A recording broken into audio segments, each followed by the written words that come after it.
Welcome everybody to Transformational Tuesdays. I'm Teresa Velardi, your host for this time of inspiration, education, motivation, and conversation that's focused on key ingredients necessary to create positive change in our lives, which I call transformation.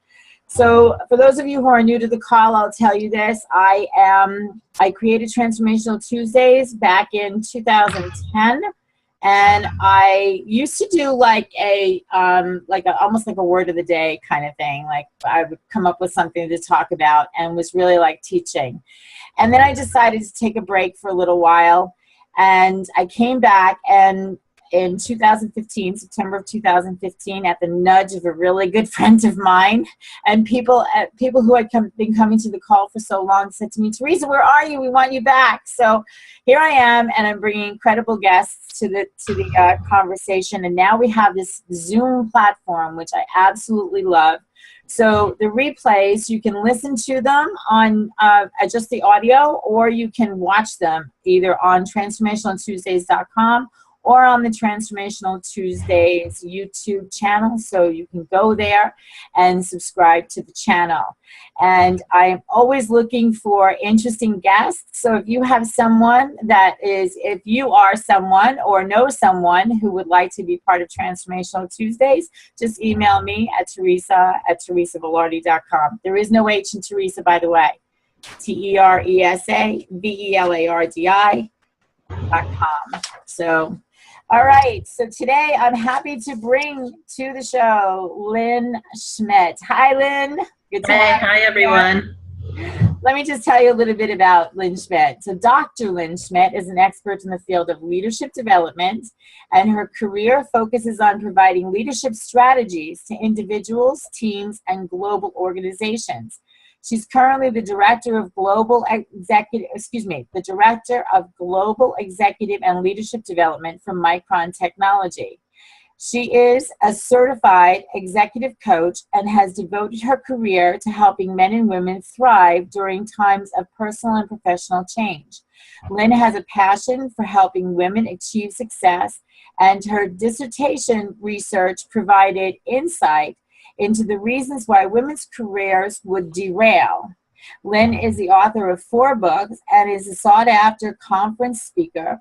Her recently released book is the award-winning Shift into Thrive, 6 Strategies for Women to Unlock the Power of Resiliency. The book is a #1 new release on Amazon. She has received her PhD in Human and Organizational Systems. So welcome, Lynn. It's so good to have you here. And we're going to be talking mostly about your book today, yes? Yes, and the concepts within. Yes, absolutely. We're going to talk about that. So for those of you who got the email and registered, of course you got the email and registered for the call, you learned that Dr. Lynn Schmidt, the title of the show today is going to be, of course, Shift into Thrive. And it's all about, her book is all about resilience building strategies that women use successfully to thrive in the face of career challenges. And there are 6 strategies that we're going to talk about.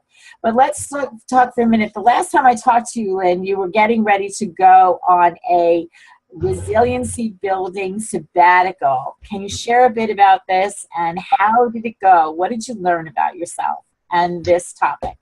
Yeah, absolutely. It started at the end, towards the end of 2014, and my job was impacted and I was let go, and I started interviewing like I always would.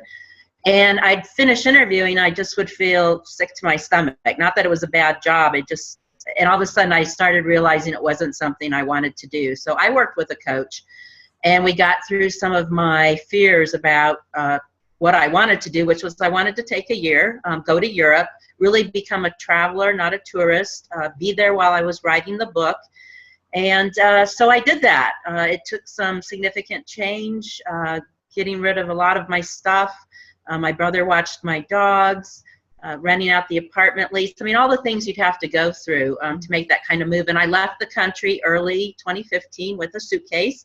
and spent the year in primarily France, Italy, and Greece, and wrote the book while I was there, and also met a lot of wonderful women.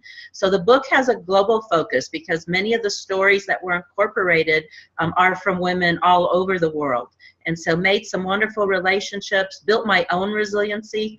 I really came back stronger because I know now I took on something that I was afraid of, overcame it, came out, thrived on the other side, came out stronger. And so really the time was right to come back when I decided to, and things have been going well, but it was a fabulous experience, and I'm so glad I got beyond my fears and went ahead and made it happen. As you say, you're doing this, you did this for a year. I'm thinking to myself about the book that Elizabeth Gilbert wrote, Eat, Pray, Love. How close to that was the experience that you had in traveling Europe and really coming to know, because really she was in search of herself. Was that something that happened for you as you went on this journey? Yeah, it definitely was. It was in search of myself in how do I re-energize? How do I become stronger? How do I decide what that next step is for me? I really had no plan for the year. I didn't have segments laid out or where I was going to be when. I started in France and really took it a month at a time, and went to some activities like a writing workshop that really excited me, and just plugged in things as they came along. But really, definitely it was about me overcoming a fear, which was, if I walk away from everything I've known for over 20 years, what's going to happen? If I do decide to come back, will companies in America really even appreciate the fact I took that year off? And so it was about overcoming and becoming uncomfortable. It was very uncomfortable, but then really becoming that traveler, getting to learn different cultures, getting to know people in those areas, and really learning that, I can do this. And so now I know I can do it again if need be, and it's all good, and I became stronger because of it. That's awesome. That's awesome. I'm like, okay, I have to do this. I have to do this now. So you talk about resiliency and how, you just answered some of this, how you built your resiliency, go into the workshops, and this kind of like fly by the seat of your pants experience, wouldn't you say? Yes. Yeah, really? Absolutely. Yeah. Yep. So just for the sake of everyone, so that we're all on the same page, would you describe or give us your definition of resiliency? What does that mean to you, and how is that defined in the book? And then we'll get into some of the strategies. Yeah, when we talk about resiliency, myself and my co-author, and in the book, we're really talking about that. Some definitions say it's just about bouncing back to where you were. You have a challenge and you bounce back to where you were. How we're describing it is you come back stronger from having had that challenge or that difficulty. And that's where the word thrive comes in. So what we're saying is you hit adversity or you hit a challenge, and it can be a big challenge, or it can be, like career derailment or losing your job, or it can be a smaller challenge that we encounter every day, conflict with a coworker. And what we're saying is when you experience these challenges, you don't simply bounce back to where you were. You actually thrive. You come back stronger, you grow, you learn from the challenge, and you come back a stronger person and better for having experienced the challenge. So that's how we define it.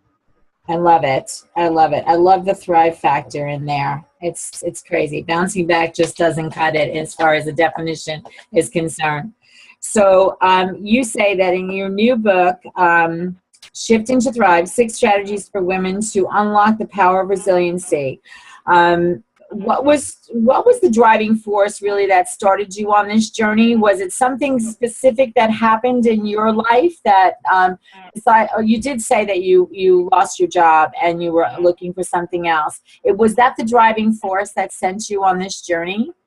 I think it goes back probably a lot further than that. We don't always realize how things we experience as children impact us, but as I look at it, probably something that became central to me was the fact about resiliency and how you can reinvent yourself and how you can overcome difficulty. When I was 11, my father passed away. And at the time, my mother, I have 4 older brothers, they were all out of the house. I was the only one still in the house. But my mom had been a stay-at-home mom. And she was 51 and she didn't know how to drive. She hadn't paid the bills and she hadn't worked since she was 20. And so as a child, I actually watched her completely reinvent herself. And she became this very strong, she continued to educate herself, had opinions on everything, worked, was in charge. And so I watched her reinvent herself. And I think that always is something that has stayed with me.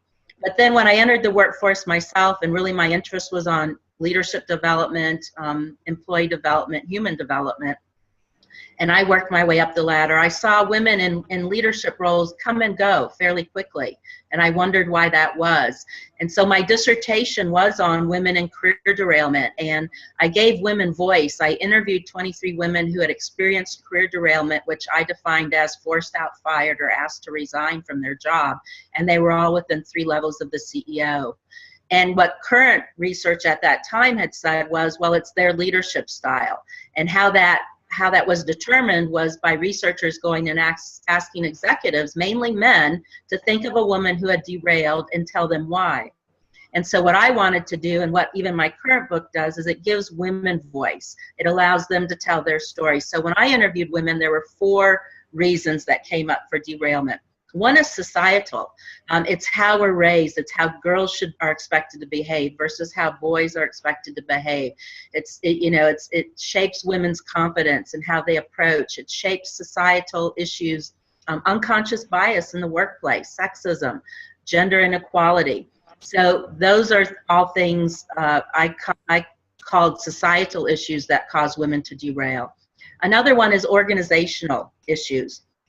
And those are policies and practices such as maternity leave time and other things that can cause women to derail, because organizations were created when men were primarily the only ones in the workforce. And so a lot of the policies and practices, while changing, are slow to change and are more focused on men in the workplace. Mm-hmm. Then there were issues around other people's perceptions of women and women in stronger roles, leadership roles, how they should behave, how they should talk. Do they act stereotypically female, or if they're acting more stereotypically masculine and driving, asserting, that can be perceived poorly.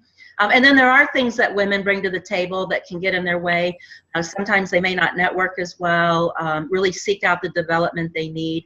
And so it ended up being those 4 factors for my dissertation. And from there, then that I finished in 2009, and from there it became kind of a natural path to say, okay, I've identified these issues, but how can women address them? How can women overcome them? And so my co-authors' research has been a lot around resiliency, and so we got together and did some more research, interviewing coaches and women who had thrived in spite of challenges, to come up with the 6 strategies of what women can do to overcome challenges and thrive, not just survive or maintain. Right. So before we get into the 6 strategies, why do you think it's so important for women to have this resiliency factor within them, given what you just said about the 4 things that derail women in their careers when they're so far up the leadership ladder? So what do you think, how do you think what's the factor as far as the resiliency is concerned in relation to that?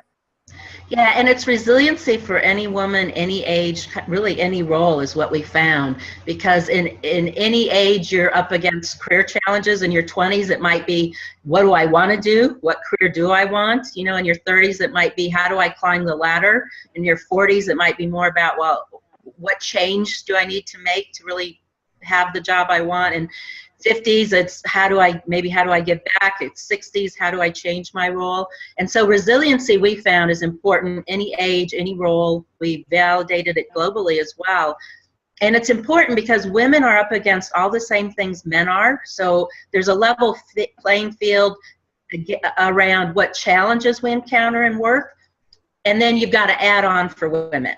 So women have the same as men, and then they have these 4 issues I just mentioned: the societal, the organizational, and other people's perceptions, and some of the things that we naturally come come up against as far as maybe our own styles of leadership. So women encounter a lot of the same challenges, but then we have these other things that add to it. So when you think about it, women are up against a lot.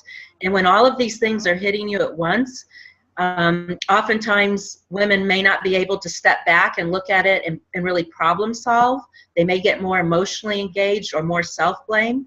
So the purpose of the strategies in the book is really to provide women with a problem-solving methodology so they can step back and really look at what they need to do.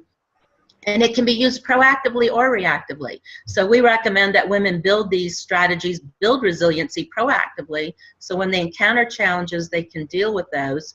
But if you're in the midst of something, you can use them as well to help manage your way through that and thrive on the other side. Right. Okay. So let's get into the 6 strategies that you have. And I do, before we do that, I want to ask you a question. In your experience of working with women in leadership, especially as women are getting more on in years, do you find that, I have to ask the authenticity question, because it's like, okay, I think that for a lot of our careers, I'm speaking for women in general, first we go after, okay, what's going to pay me the most money, that I can save my money so I can have my family, so I can live my life in a better way, whatever. But after a while, it becomes like, well, I really don't like what I'm doing, and I want to be able to bring who I am authentically into my work conversation, as well as my home conversation, my conversations with my friends and family, so forth and so on. And this may be part of your 6 strategies, I'm not sure, but where does the authenticity factor come in your experience in training women in leadership? Yeah, I think it's really, it's a part of human development. Our needs change. It's almost related to the decades. In the 20s, like you said, we want something else. In the 30s, we're driven by something else. So it's not that any of those times you're not authentic.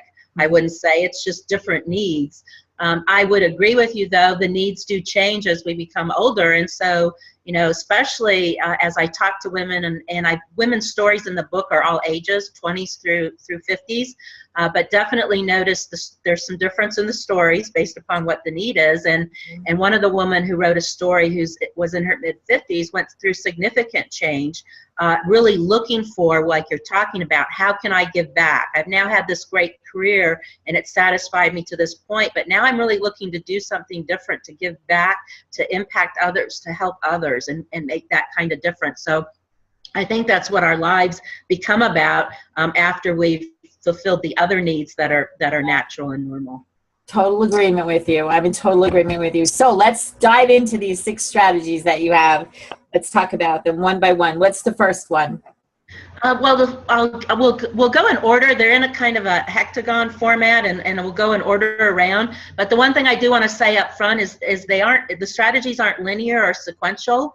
And so what you typically do, and as I talk through these, I'll ask the audience to do their own internal self-assessment as I talk through one of these, and really ask yourself, yes or no, am I doing this strategy? Because if you answer yes, it may be something you don't need to work on. If you answer no, it's probably something that you do want to work on. But as I said, we recommend people pick 1 or 2 of the 6 to start working on, but you can start anywhere based upon your needs. But the first one, as far as our graphic and the way it's designed or described, is strengthen support networks. And that's really all about, that has 2 components. So as you're thinking about whether you do this or not, the 2 components are breadth and depth. So the question you need to ask yourself is, does my network consist both of breadth, which is more the professional network, your interests, your hobbies, should be things work related. Like I said, professional networks could be things outside of work that you're passionate about. But do you have breadth? Do you have a wide network of folks that you have common interests with, that you can talk about what's going on in your profession? And also, are they outside of your current company? Because sometimes if something happens in our current company, some of those contacts there may go away. It just happens naturally. And so have you really built a good network outside of your current organization? The depth means, do I have a small group of people, could be family, close friends, that I can turn to and really talk to about the issues I'm encountering, talk to them truthfully, honestly, about how it's impacting me and what's happening about these challenges. You may or may not want advice from them, but you're able to share and really talk about it. And so I think that's really key is do you have that? And my co-author describes it when you think about a trapeze artist. Your network is really that net that's below the trapeze artist. And do you have a strong net to catch you? And the important thing about this one is when you're in the midst of a challenge, probably is not the right time to be trying to build this network, because you're in the midst of the challenge, you need the help then, and network building takes time. And so the recommendation here is definitely do this one proactively. If you answered this one no, you don't have both breadth and depth, you want to start working on that right away, because you need to really build that proactively so you have that safety net to catch you when you really need it. Awesome. No, that makes perfect sense. Yeah, I like the illustration of the trapeze artist. It brings it home. Yeah. So okay, so and figuring on the hexagon, what's the second piece? Clarify purpose. And that one is, are you really aware of your values, your passions, what you want to do, your vision for your career? And career can be anything. It's your work. So for some people, they're very happy in their current job and they don't want to change it. So how can you be the best at that you can be? Some people want to climb the ladder. Some people, maybe it's a vertical move. Some people maybe want to move from corporate to entrepreneur. So it's whatever your work is. Are you really clear on what your values are? Is your work aligned with those values and your passions? And do you have a vision, long-term vision, mission, and goals for where you want to go? And this one is interesting because sometimes we'll have that when we move into a new job. We will have thought about it, maybe when we're starting careers or we're wanting to do the career change. But we may get caught up, we often get caught up in our day-to-day. We get heads down doing the job, and then all of a sudden something like me being let go from my job, and we get a wake-up call, and we think, am I still doing what I want to be doing, or where I want to be doing it, or how I want to be doing it? So what this strategy enables you to do is really relook at your values and say, are my values still aligned with my job? If not, I may need to look at doing something differently. Am I able to use my passions in my job, and do I have really a path for where I want to go? As we know in the Alice in Wonderland saying, if you don't know where you're going, any road will get you there, right? So this one's all about having that road and knowing what it is. I think that what you just said also ties into what I asked you before we started going through these, being authentic and showing up, with the values that you have authentically in every situation, work, friends, home, whatever the case may be. So yeah, that's great. Okay, love it. So strengthen your support network, clarify your purpose, and what's the third one? It's build self-awareness. So this one is really all about knowing who you are and knowing what you do well and what you really don't do so well. So this one is the self-awareness about things like your emotions, how they impact you, what skill gaps you might be. So if you have that path from clarified purpose, what might be the skill gaps? How might you need to develop to really be able to move forward on that path? So this is having that self-awareness. A lot of ways you get that is simply by asking people for feedback. What do you see me doing well? What are my development areas? It also comes from exploring, like I said, clearly knowing where you want to go, where you are today, and what gaps do you need to close to get there. Yeah, I think that's huge. Knowing where the gaps are. Yeah, absolutely. Self-awareness. Okay, so I think this is one, I'm stopping here because I think this is one that a lot of women don't tend to do. Like, look at the gaps, look at the spaces that need to be filled either by themselves or by other people in their lives, or other stuff, if you will. And I don't like to call it stuff, but it's like a generalized category. Like, what is it that needs to fill in that gap? And I think that we tend to discount ourselves and not give ourselves the opportunity to do that. So love this one. Okay, so what's number 4? Number 4 is enhanced self-care, and that has 3 components. So as you listen to these and you're saying, yes, I do it, or no, I don't, self-care really involves 3 things. It involves taking care of yourself physically, emotionally, and spiritually. Physically has 3 components. It has diet, exercise, and sleep. And that obviously is going to be different for everybody, what you need, but there's a lot of research on sleep that, it's 7 or 8 hours. Diet is going to be based upon your own healthcare needs as well as exercise. But, are you taking care of yourself in those 3 areas? Then emotional is, are you taking care of your emotions? Are you aware of them? Are you addressing them? As you can see, some of these start to tie back. Do you have a network of people you can share your emotions with? And then the third one is spiritual, and that's however anyone defines it, but I call it getting away from the noise time. Oh, love it. Yeah, do you in some way, whether it's meditation, mindfulness, taking a walk outside, a hike, could be religion, but do you have a way, and do you make time to get away from the noise so that your mind can really open, you can see things differently, you can think about things differently? And so self-care is all about doing all 3 of those items and making sure that physically, emotionally, and spiritually you're taking care of yourself. Yeah, I love that. And again, this is something that we tend to, as women, we tend to put ourselves last. But as my good friend over here, Lizzie, will tell you, she says she's calling in from the UK, and we are part of we were part of a group together. Hey, so good to see you. But one of the things that we talk about all the time is self-care.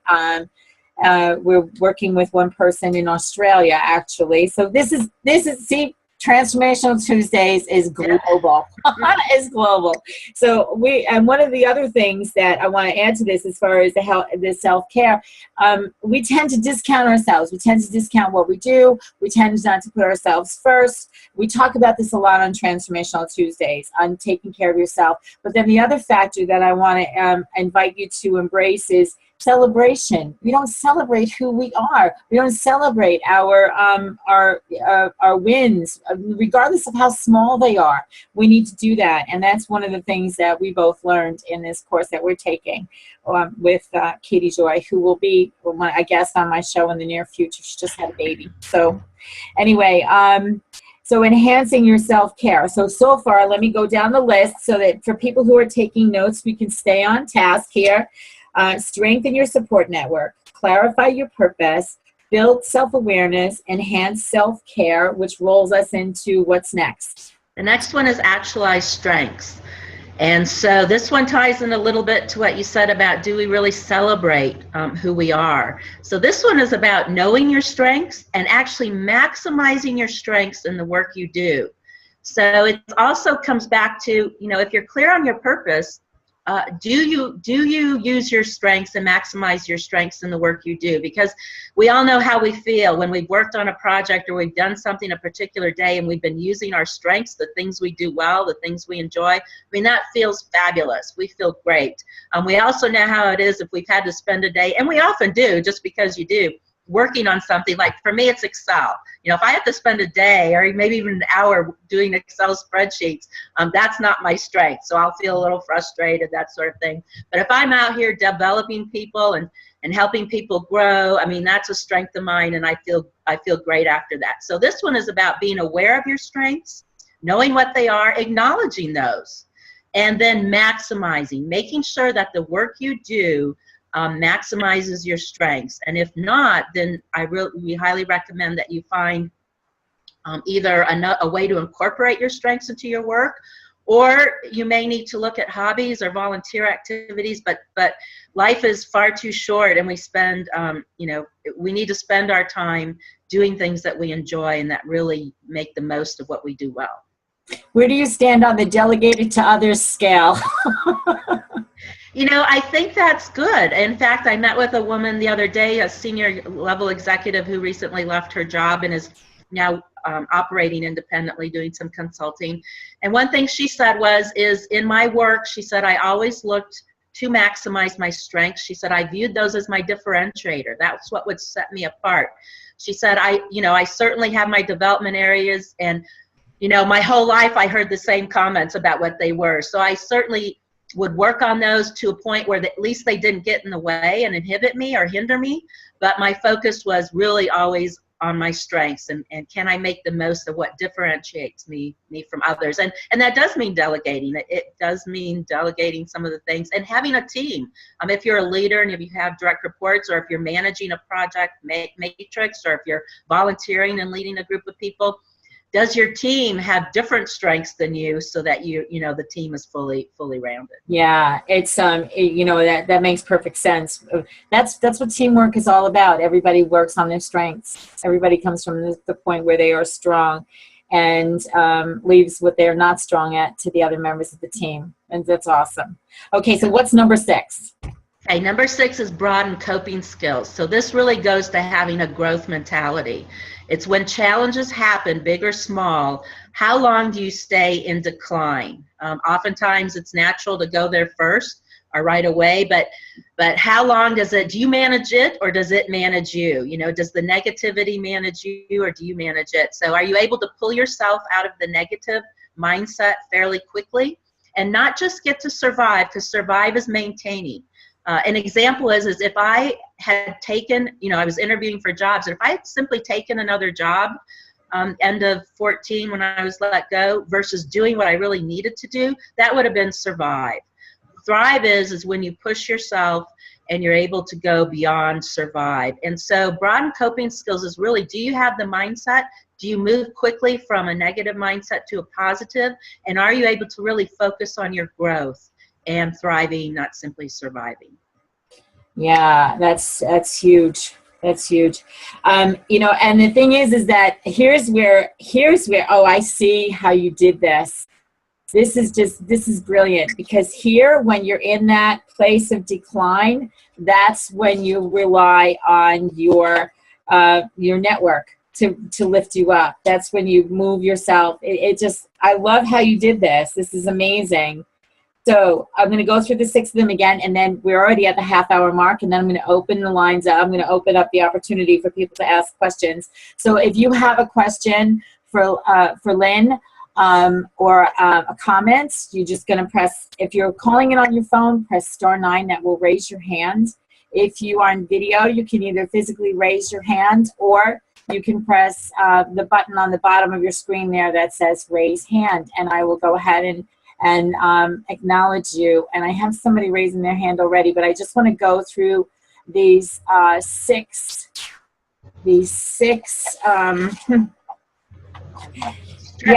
strategies. Thank you. Strengthen your support network, clarify your purpose, build self-awareness, enhance self-care on 3 levels. I love how you did it. Physical, emotional, and spiritual. Actualize your strengths is number 5, and broaden your coping skills. That's wonderful. So somebody just had raised their hand, and now their hand is down. So I can't see you if you don't raise your hand. So if you have a question for Lynn, just press *9 on your phone. Or if you're visually in front of me, just raise your hand and I'll be able to acknowledge you. So while we're waiting for those questions to come in, or those comments, let me ask you this. First of all, how long did it take you to come up with all this? Did this all happen in the year that you were away and you were working on your journey there? No, actually, my co-author and I spent about 4 years in total. So first was, we got together and said, we'd like to kind of merge our interests, his research around resiliency, mine around women and career derailment. And as I said, how can we create something that really helps women manage their way through all the challenges that they encounter? And so then we began doing more research. So we had our dissertation research, but we interviewed over 100 coaches who indicated they had coached women who had thrived, which is that growth mindset. They didn't simply survive. And we interviewed more women who indicated that they had a situation and thrived. Then after we did the interviews, we sorted through the data. We came up with the 6 themes. And then we worked with some coaching groups to send out a survey to it was hundreds of people, to validate the 6 strategies themselves. And so we have spent a lot of time on research. right before I was ready to leave for my year, we had the outline for the book and we were ready to start writing. So my year when I was traveling was really writing the chapters themselves. Got it. Yeah. And we wrote one a month, and then we would swap and edit each other's. And then we had a group of beta readers, and we'd send it to our beta readers and get input as well. And so by the end of my year, the writing was done. So the last 6 months, the book came out in September. So the last 6 to 8 months were really about the editing, final edits, the design, both internal and cover design, getting ready for marketing. And so all of that, so about a 4-year journey. Awesome. That's awesome. And did you find, I'm going to unmute this line here for this area code 207. You're unmuted. I'm going to lower your hand too. So you're going to ask your question in just a second. Did you find through your research that that most women are felt like in this, like this, there was a what do I want to say, a thread that ran everybody together, that all of this was all of the things that you were discovering was universal to the population that you interviewed? Yeah, so the 6 strategies were what popped out from all the interviews that we did. And not from like all women saying they did all 6, but from overall across all the interviews, the 6 were really what came forward as what women did. They were either doing it already and doing some of them well, because it's not, as I said, it's not that they're sequential or linear. If you're already doing some of these, you wouldn't need to work on them now. You'd want to work on the ones you weren't. Right. But all 6 of them, a woman was typically either had been doing well or was focusing on in order to really thrive and grow from the situation. We're more alike than we think we are. Okay. Yeah. Area code 207. Hi, can you just say your name and ask your question? Hi, Teresa. It's Philomena Day. Hi, Philomena. I'm pleased to get back. My website was down, so you couldn't send me any updates, and I had to go look for this Transformational Tuesday episode. So I'm glad I checked in. Dr. Lynn, I am so thrilled to finally get to meet you and not meet you, but literally, but talk to you. I have thought of myself as, I didn't think about myself as derailed, but now when I look back, I definitely have become derailed since my divorce in 2005. And reinventing myself over and over and over and over, I'm saying, okay, enough already. It's been 10 years. I am not going to keep moving to a different area of life to start all over again. I want to go back and see, where was it that, again, that clarifying the purpose is important to me right here and now. Where was it that I got derailed? Where was I going when I got derailed? Because I think that's where my discomfort has been, is that, all right, my question is, how do I get back to that? That's the question. How do I get back to that, or even better, this or better? Yeah, and the intent of the strategies is the or better. And so if you haven't clarified your purpose, that, even though I said the strategies aren't linear or sequential, it depends on where you need to start. If you haven't clarified your purpose, that's really a key starting place, because we've got to know our values, what's important to us. We need to know what we're passionate about, and we really need to set that vision for where we want to go. So it sounds like that would be a great place for you to start. And then you would look at the others and say, you know, are there some things at the same time that would be helpful? But once you have that path, it also shapes who your network should be. It also shapes, you know, what you may need to develop in, how it ties to your strengths. And all along the way, you certainly want to be taking care of yourself. So the self-care is just a foundational piece that's so important to be able to do the rest. So clarify purpose and make sure you're taking care of yourself are good places to start. Well, I thank you, and I do take great care. I'm a coach as well. Okay. How do I remove the noise? I do take nice, beautiful walks along the lake. I happen to be close enough to just walk down to the beach at Lake Winnipesaukee. And I think it's probably not clarifying the purpose so much as getting the network broadened. that may help me connect more to helping women who have gone through divorce, reinventing themselves and taking care of their wealth, protecting their wealth. I used to be a CPA.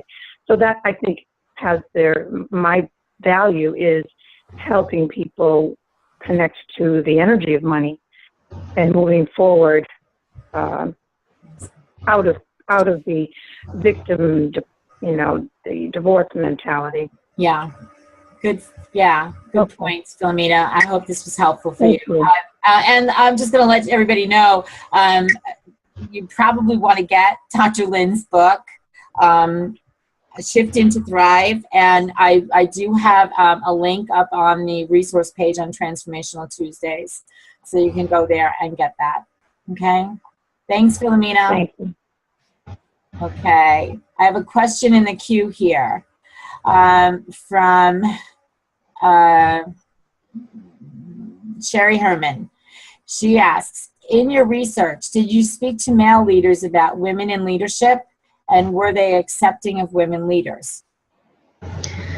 Our research on this topic was not so much about that, but we did do a lot of research, both of us, around leadership and women's issues prior to the book, and then also a little bit more to update the status of that. And the key, and a lot hasn't changed around this because it's ingrained in us as far as societal issues, as I mentioned, and organizational issues and other people's perceptions.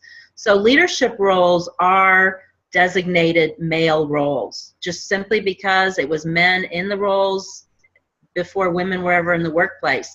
So the characteristics of leaders are, and research has proven this, the characteristics of leaders are expected to be more masculine stereotypes. Leadership roles, even if it's unconscious bias that we have about it, are expected to be filled by men. And so what happens is that people may have more of an unconscious bias about it, and may react negatively without even being aware of what they're doing when there's a woman in a leadership role, especially if she's, this is called the double bind, where a woman who's in a leadership role but behaves stereotypically female, so more nurturing, more caring, maybe more collaborative. They say she only has one count against her because she's a woman in a leadership role, but at least she's behaving like a woman. But a woman in a leadership role who exhibits more masculine characteristics, driving, assertive, making the goals happen, focused on results, has 2 counts against her. She's a woman in a role that's designated masculine, and she's behaving more stereotypically masculine, which often you find women in leadership roles do in partnership with other behaviors, because that's naturally you gravitate to those roles because those are the characteristics you have. So it's ingrained in society. It's part of unconscious bias, the view that we have of women in leadership roles, and we're seeing that play out now in a lot of ways. And love her or hate her, look at the election. I mean, it's playing out. All of our unconscious biases are playing out in front of the whole world right now. Yeah, it's true. It's true. Okay, great question. Great question. Lizzie, did you have a question? Because we've done so much work with Katie Joy, I just think I'm on a much better journey, and I think that the lady that spoke first in area code, was it 202? Yeah. And she's gone through all the tumult of the divorce, and she knows she wants to serve. Her purpose, it's just obvious that her purpose is that she wants to serve, that she wants to help women who've been distressed by this. She has so many skill sets with being able to advise financially, help them maintain the financial positions, grow the financial positions. Just appreciate all the different skill levels you've got.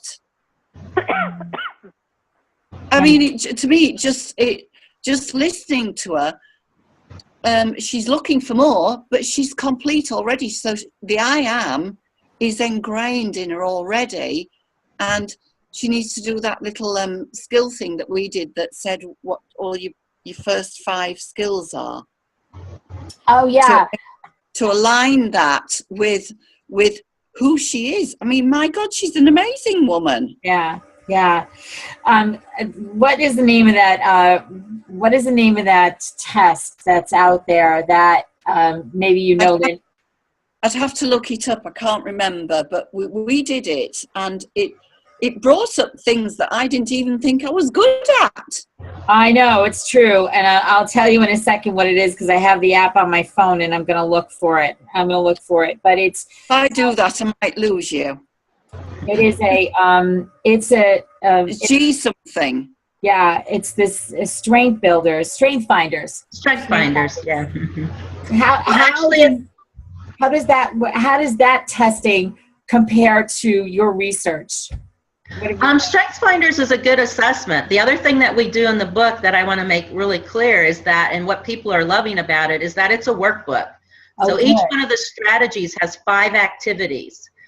So one of the activities we have is for people to identify those strengths and how to use those strengths. So each one of the 6 strategies that I talked about has 5 activities.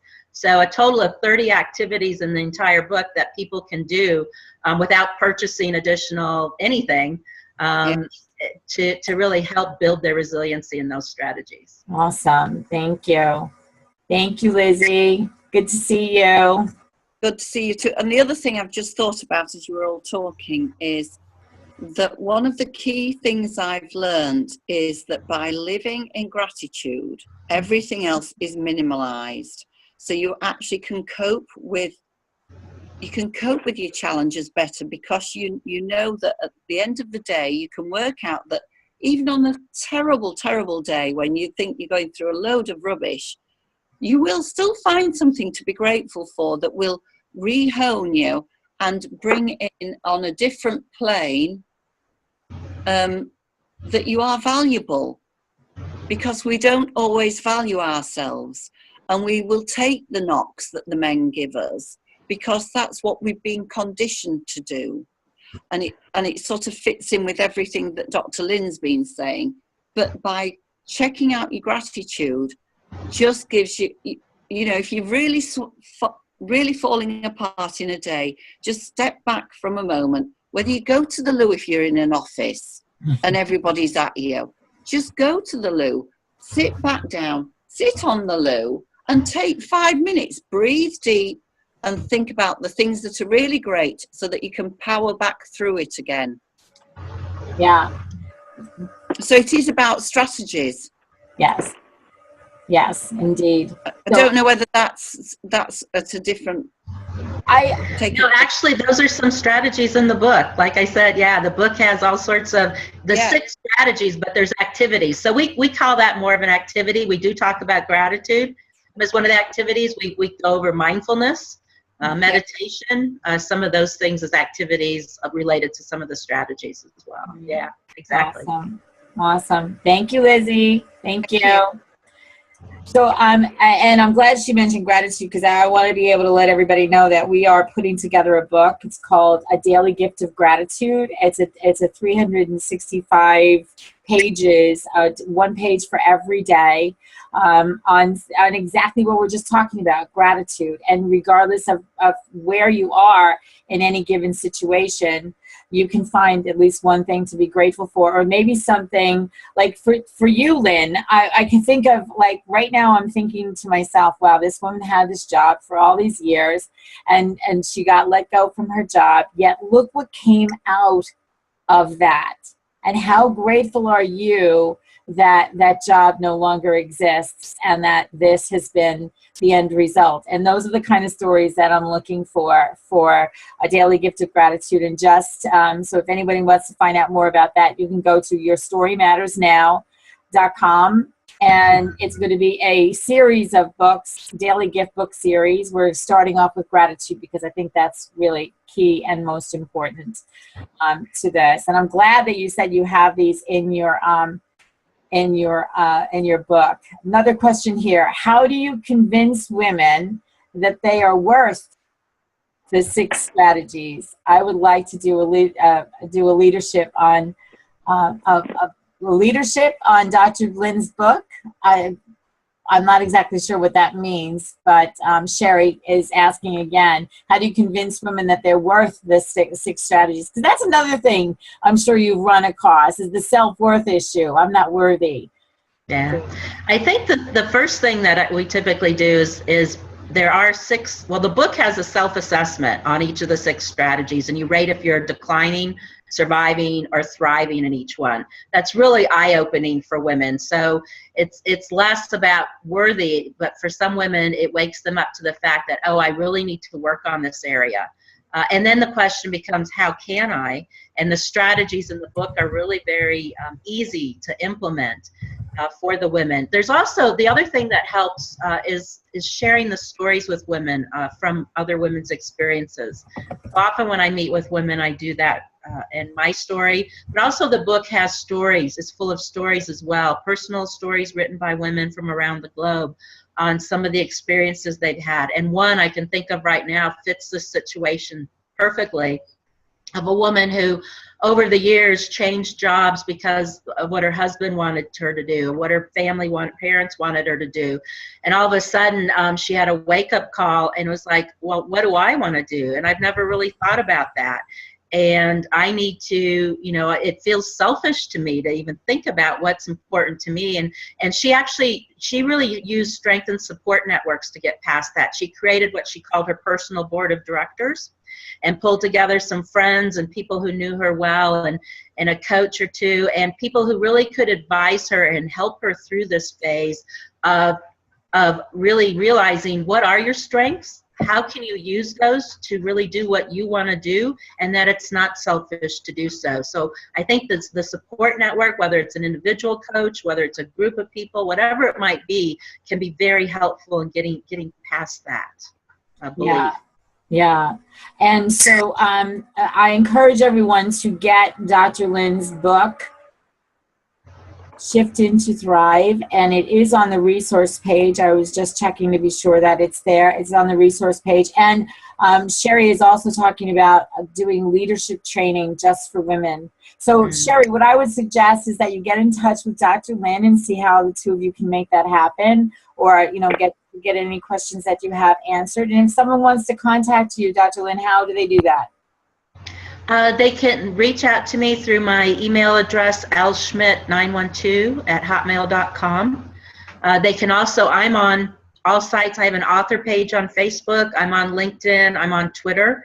So all of those are ways that they can reach out to me as well. We also have a landing page for the book, which is www.shiftintothrive.com. And if you go out there and put your name and email address, we will mail you updates about the book. We do some free giveaways periodically for the book as well on Goodreads. Because the book is on Amazon also. So lots of ways to connect. Awesome. Fabulous.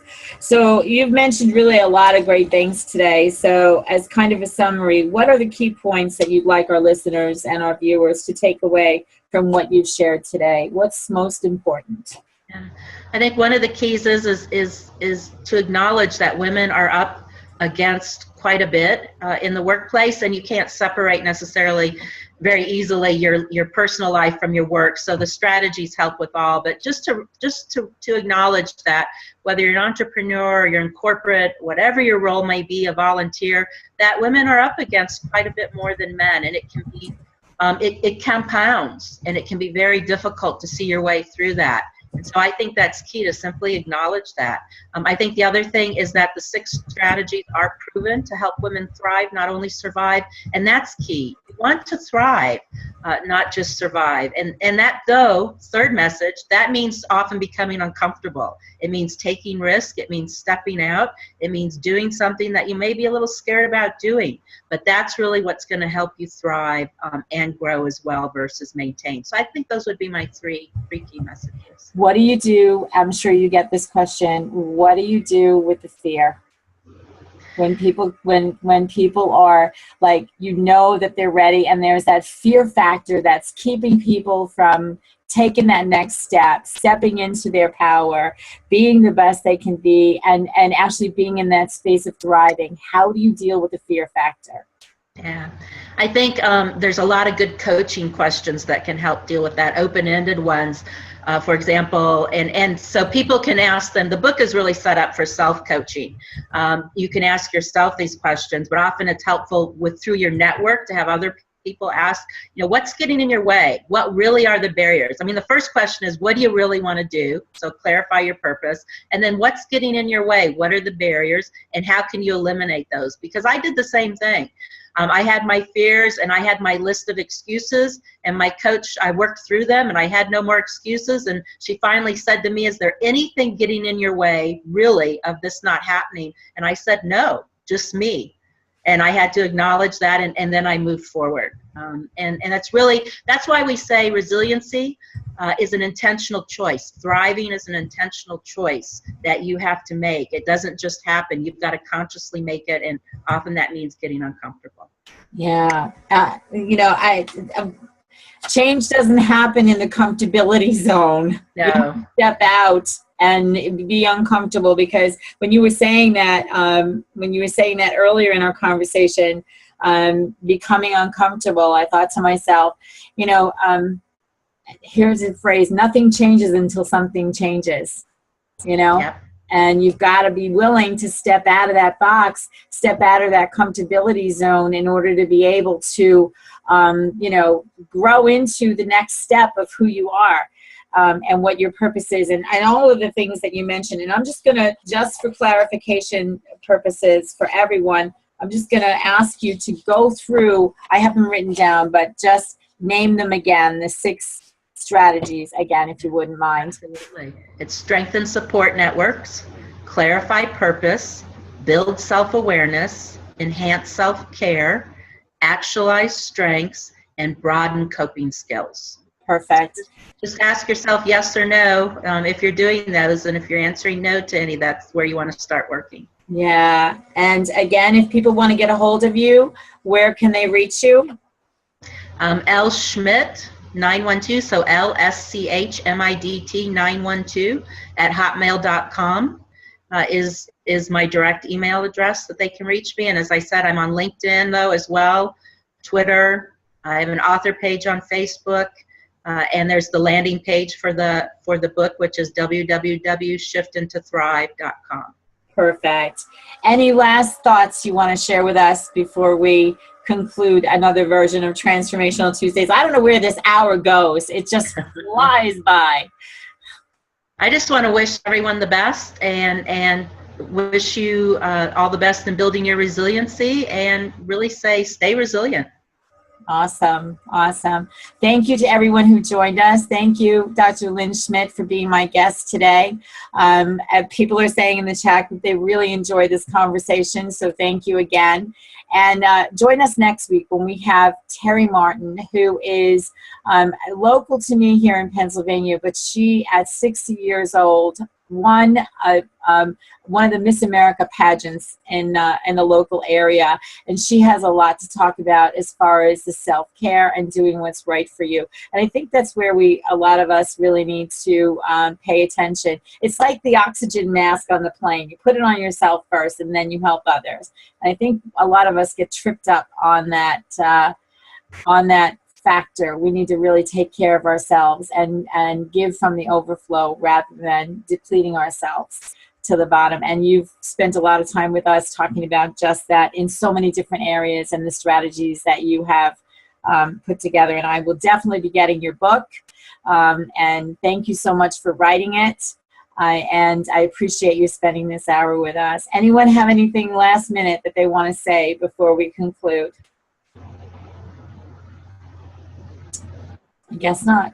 So, okay. Thank you again, Dr. Lynn Schmidt. Again, the name of the book is Shift into Thrive, 6 Strategies for Women to Unlock the Power of Resiliency, and it is available on Amazon. The link is also on this page, and Dr. Lynn gave the website as well. So get your copy today.